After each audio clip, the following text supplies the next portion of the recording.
Cultural globalization also takes into account like media and mass media and representations would also fall under cultural globalization. So keep that in mind. And it's also important to remember that these cultural flows of people, resources, representations are in the context of unequal power relations because we have to take into account the history of colonialism and we have to take into account the economics of different countries, right? And so it leads to this notion of cultural imperialism, which is the domination of one culture over others. So this is a good example, really like how Starbucks, excuse me, how Starbucks has 16,000 coffee houses in 50 countries outside North America. And it's probably more now because our book is a couple years old. But how Starbucks is like, Starbucks corporate culture has been exported, right, all over the world. And this sort of like domination of an American corporation that is now has a foothold in all these different countries. So I like to go to Mexico City, and when I go to Mexico City, I often go actually to Starbucks when I'm like in need of like an American refuge, you know, or like a space that I kind of know.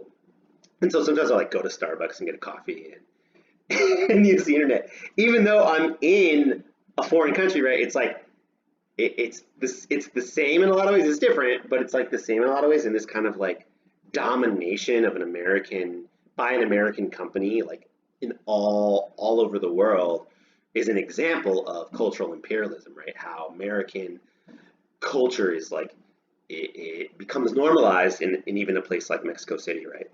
The old example used to always be McDonald's, and this is sometimes called McDonald'sization, like how uh, yeah, McDonald's gets set up in all these different countries, and it becomes like normal to go to McDonald's, and you know, a highly visible uh, uh, American company that gets integrated into a new culture. The example I forget was China in the book, and how it's McDonald's in China is a popular place to have a kid's birthday, even though celebrating birthdays isn't that big a thing, right? It's interesting. So it's just kind of been ingrained into their culture.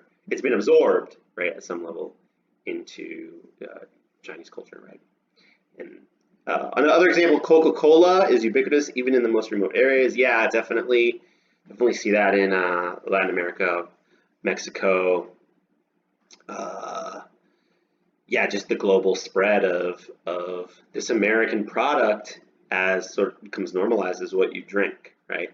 Mickey Mouse is the most internationally recognized figure. Yes, definitely, right? So representations matter, and what representations get consumed and by whom, and what you know what gets most visible. What's most visibility? It's Mickey Mouse, right? This American symbol, right? American cartoon, right? And I think that's really telling of sort of the unequal power relations at work in cultural globalization. And then cultural imperialism occurs through cultural forms such as pop culture, media, and cultural products. Yes, definitely. So yeah, what music videos. Yeah, I think music is a really big one. Yeah, pop culture, film, TV shows, media, commercials, products, pants, clothing, right? All anything, right? Become these cultural products and a way of sort of like one culture dominating another culture, right? How sort of the West uh, goods, products have sort of inundated all of the world about like, what's considered cool, what's considered beautiful, right? Along with that, we also have, yes, this idea of Americanization. So, yeah, I've heard it called McDonaldization, and it's just how American culture has sort of been exported, and it sort of leads to a more homogenized sort of world because if every place sort of looks, you know, like, anywhere USA, right? There's sort of there's less differences. It's less heterogeneous, right? And and so that process, right, is often called Americanization. And it's really sad, right? Because you don't want every place to, to become a McDonald's, right? We want to sort of value different ways of living and being. And these sort of cultural industries that dominate, right? McDonald's, Disney, music, fashion, etc., right? Become sort of really normalized all over the world.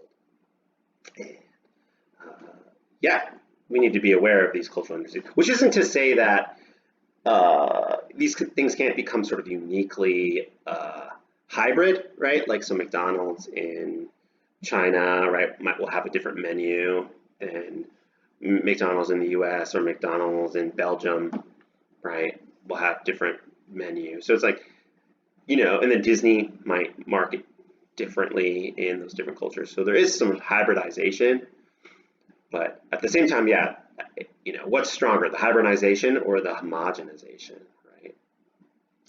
Implications for intercultural communication. Yeah, we have to understand that there's a lot of asymmetry in understanding different cultures, right? And who gets to understand what and who's bombarded with images of who, right? Again, going back to Grace and how she was stereotyped by her Italian boyfriend's parents, right? Who was seeing images of who, right? And so keeping that in mind. Local cultures are lost. Yes, that's where I was going with the homogenization. Yeah, so when a big corporation moves in and that becomes the norm, it impacts local economies and local cultures, right?